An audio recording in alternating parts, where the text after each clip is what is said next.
Hello, and welcome to the 118th edition of Beer Issues. My name is Matt Bruckert, and I'm coming to you live from the other Casa de Bruckert. I'm at my parents' house with this lovely, beautiful scenery we have to shoot beer issues. And today we're going to be trying an exceptionally good beer and a rare beer to find on tap. We're going to be having the Erdinger Schneeweisse, which is a amber wheat. So it's not a dunkel, which is a darker wheat, and it's not a Hefeweizen, just a regular Hefeweizen, which is a light wheat, but this is a amber wheat, so it's kind of unique. Now the beer only rates 81 out of 100. Now I've drank many of these beers, okay? So I'm going to tell you right now, it's much better than 81. I'll give it my official taste a little bit, official estimation on what I think it should be a little bit later on. But let's talk about it. The beer clocks in at 5.6% alcohol by volume, and we happen to have it on tap today. Ooh, wow, what an explosion. Anyway, I got this at Hollerbox, and I got it in a growler, so we get this beer on tap or draft. And boy, did it have some combustion to it there. So let's go ahead and pour it, give it a chance. We'll try and get some head on there. Yeah, we're getting some good head, considering it's out of a growler here. But yeah, look at that. Look at the perfect bubbling. You see the cascading almost on that beer. We get a nice, perfect head on there. So the one thing about this, we got this, and I had several of these last night, so I've made sure that I was prepared to tell you about this beer and give you my official rating on it later on. But we're going to do a couple of things I didn't do last night because I was focused on drinking the beer. We're going to do this. We're going to smell the beer.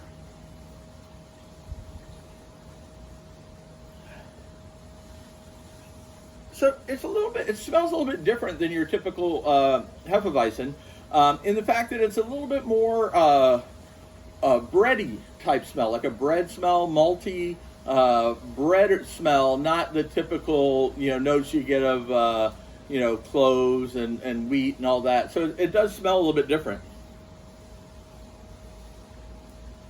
So one of the things I was going to tell you about this beer before I get into drinking it is that Hollerbox, apparently, and this is what Hollerbox says, so I believe them, the only place you can get this particular beer, on draft in the United States is at Hollerbox. So it's imported directly from Erdinger over to the U.S. only to Hollerbox. So it's a unique beer to Hollerbox, which, by the way, Hollerbox is a German restaurant in Sanford, Florida, that is the number 2, from my understanding, it's the number 2 German restaurant in the entire United States. And they have a great beer selection, and I've been very excited, not because of a pandemic, but since there is a pandemic, they actually do offer growlers, which is not something they would normally do. And I've been taking advantage of that by getting lots of these good German beers on tap, because I think they are better on tap. And this beer is spectacular. I learned about this last year during the Oktoberfest when we went there with the family. We all went to the Oktoberfest at Hollerbox, because they have a big festival, which they won't be having this year. I'm very, very sad about that. But we went there and we had VIP passes, and we ended up drinking. I drank this beer for the first time, and my entire family fell in love with this beer. So this is a good beer, and I like the amber. It's a little bit more flavor than a regular Hefeweizen. So I'm going to go ahead. I'm going to give it a sip here.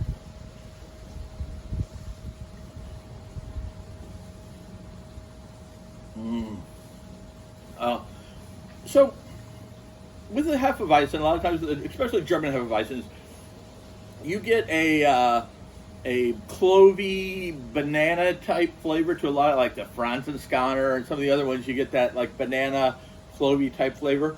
With this, you get a very light of that flavor, and you're getting a little bit more, almost tastes maltier. Maybe it's because of the amber, the wheat, the way they do it, however they prepare it. But it's a delicious beer. I mean, absolutely delicious.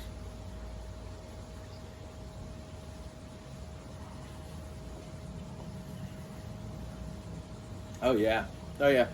So you still get the Hefeweizen flavor, but it's much lighter, and you're getting more malty. It's almost like, the best way to explain it maybe is to say like a cross between a wheat and a more malty type beer. It's almost like a blend of the two, because it's not as wheaty. You might say, I don't know how you explain that, but it doesn't have this strong, pronounced wheat flavor that you get in the Hefeweizen that just kind of jumps out at you. But it's there along with the malt, so I think it's a perfect combination on a beer, and I absolutely love it. And I'm going to sit here and drink it. College football's going on today, so I'm going to watch some college football. We got several of these. I've actually got a couple of these growlers, so the family's going to sit around and enjoy this beer since we won't be able to go to Oktoberfest. Now, if you've enjoyed this, make sure you tell your friends, and make sure they tell their friends, and their friends tell their friends, until everybody knows all the good fun we're having drinking beer and talking about beer here at Beer Issues. If you want any cool gear like this cool Beer Issues hat, make sure you go to shop.beerissues.com. And as my wife likes to say, I have beer issues.